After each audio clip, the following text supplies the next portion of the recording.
Voilà de retour, c'est maintenant le temps des nouvelles de l'industrie avec Marc. Marc, plusieurs nouvelles de l'industrie. On commence avec quoi?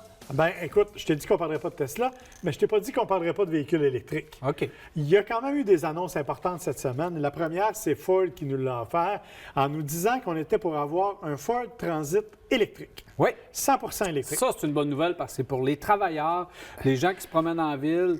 Je pense que ça, c'est vraiment le bon produit au bon moment. Je suis tout à fait d'accord avec toi. Le seul problème, c'est qu'il faut attendre en 2022 avant de l'avoir chez nous, malheureusement. Il va sortir pour 2021 en Europe, il va sortir 2022 chez nous. Ça va être le troisième véhicule 100% électrique de Ford.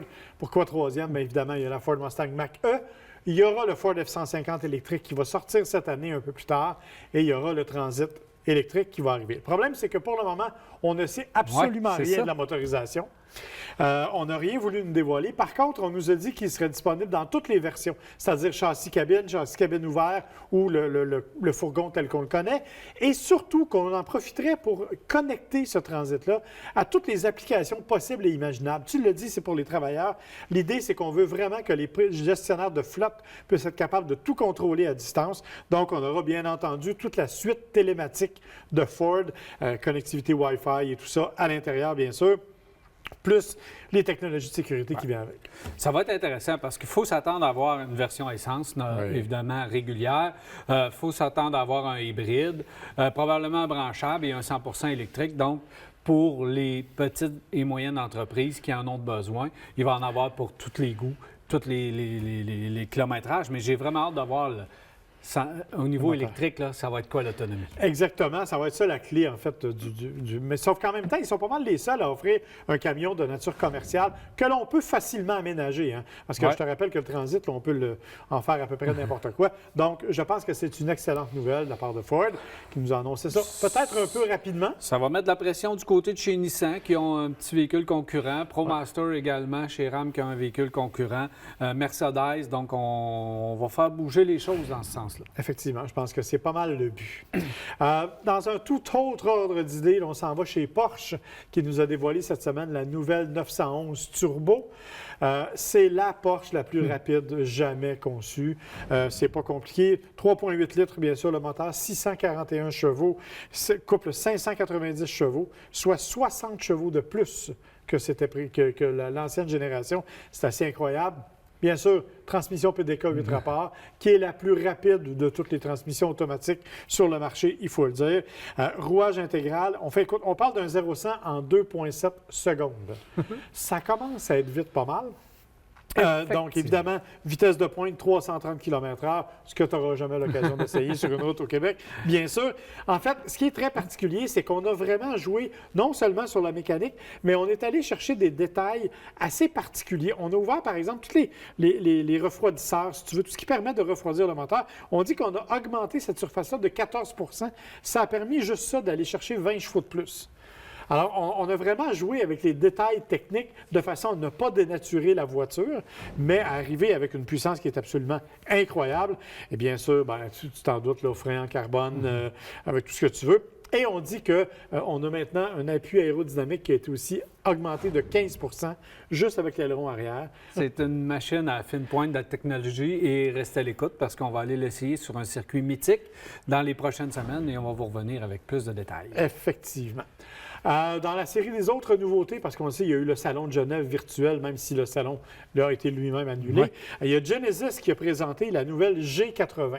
G80 qui est une des berlines intéressantes. On reprend les lignes caractéristiques de Genesis qu'on a vues sur le GV80, donc la calandre qui n'en finit plus, avec les silhouettes qui sont vraiment tout à fait proche de ce qu'on a vu. Un design qui est, à mon avis, beaucoup plus moderne que l'ancien ne l'était, beaucoup plus raffiné. On arrive vraiment avec une grande berline de style. Le problème, c'est qu'encore une fois, on n'a pas du tout parlé des groupes motopropulseurs. On ne sait pas exactement ce qu'il y a sous le capot. On estime qu'il va y avoir à peu près la même chose que dans le GV80, donc 4 cylindres 2.5 turbo et V6 3.5 double turbo. On suppose que c'est ce qu'il va y avoir sous le capot, mais on ne le sait pas.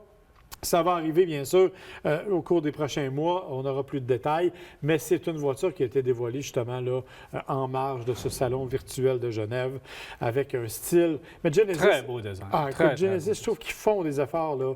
Ils ont vraiment des belles qualités de véhicules. Absolument. Puis regarde l'intérieur, magnifique. Magnifique. Et tu remarqueras tout à fait, si vous avez vu le GV80 au Salon de Québec, vous avez vu ces espèces de boutons effleurants là, donc, qui ne sortent pas nulle part, mais qu'on est capable aisément de contrôler. La qualité des matériaux, c'est vraiment exceptionnel. Honnêtement, c'est très, très réussi. Absolument. Moi, j'adore ce véhicule-là. Oui. Dans la marque moins haut de gamme, mais toujours dans la même famille, chez Hyundai, Hyundai nous arrive avec un projet particulier, un projet pilote qui débute en Ontario. Ça s'appelle le Hyundai for Hire.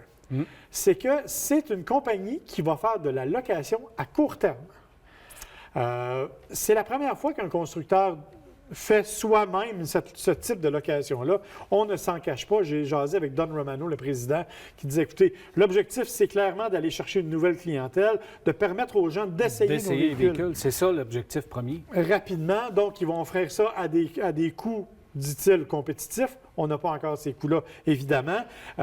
Et on va aussi permettre, en fait, à des jeunes et à des gens qui ont peut-être un peu moins de crédit d'avoir accès à ces véhicules-là. Donc, ça va aussi leur permettre d'avoir accès à ce genre de test-là. Je trouve ça extrêmement intéressant.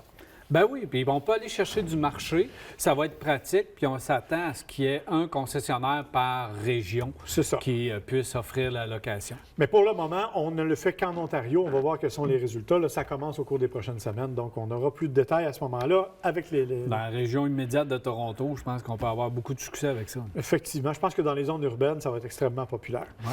Est-ce que tu connais Nathalie? Nathalie, non, pas encore. Alors, Nathalie, c'est le nom de la voiture d'un constructeur allemand qui s'appelle Gumpert, que j'avoue ne pas avoir connu. Nathalie, c'est cette voiture-là. C'est une super voiture électrique à hydrogène et au méthanol.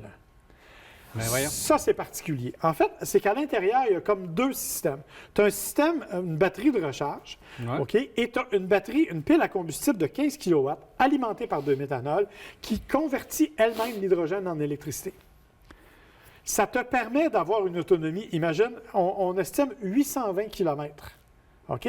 Wow. Le méthanol, actuellement, on le rappelle, en Europe, tu peux l'acheter directement. Il n'y a pas d'installation supplémentaire à faire. Alors, ça pourrait fonctionner. Imagine, on estime le 0-100 2,5 secondes.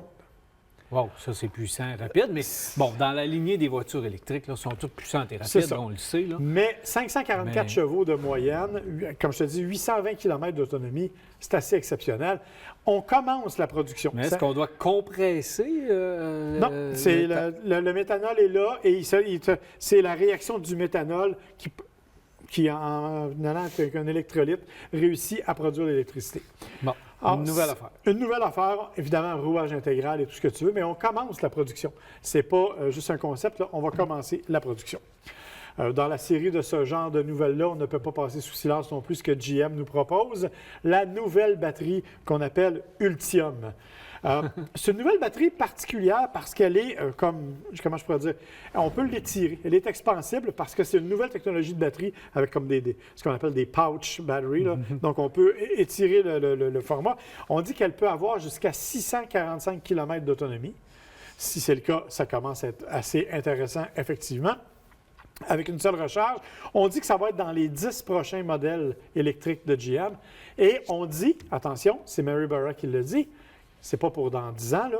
Ça va être, entre autres, dans le Hummer électrique qui arrive bientôt, au mois de mai. Ça va aussi être dans la Cadillac électrique. Le Lyriq de Cadillac, exactement, qui s'en vient aussi. La nouvelle Bolt de nouvelle génération qui va être offerte avant la fin de l'année.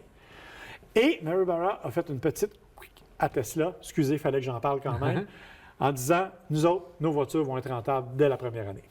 Donc, on a réussi à réduire les coûts, augmenter l'autonomie et la flexibilité des batteries. C'est ça. Bref, c'est ce que ça prend. Et heureusement, et on espère que la prochaine génération de Bolt, parce qu'on sait que le Hummer, ça va être hors de prix, oui. Puis on sait déjà que le Cadillac, ça va être très cher, mais la Bolt J'espère qu'on va être capable de l'offrir, là, puis au lieu d'être à 45 46 000 où on s'accote au prix des subventions, de descendre le prix. Mais tu vois, ils estiment qu'avec cette nouvelle technologie-là, ils sont capables de descendre le prix en bas de 100 $ le kilowattheure, alors qu'actuellement, depuis l'année passée, c'était au-delà de 300 $ le kilowattheure. Donc, on coupe le prix en 3 déjà au niveau de la batterie. Et bien sûr, là, il y aura tous les temps de recharge et tout qui vont être aussi une question à poser au moment où les voitures vont arriver. Mais on verra ce que ça va donner. Sauf que ça fait partie de l'investissement de 20 milliards que GM avait promis de faire dans le monde électrique. Et ça, c'est une des réalisations qu'ils vont faire. Merci beaucoup, Marc. Ça me fait plaisir, mon cher. Alors voilà, on s'arrête et on va revenir en virage.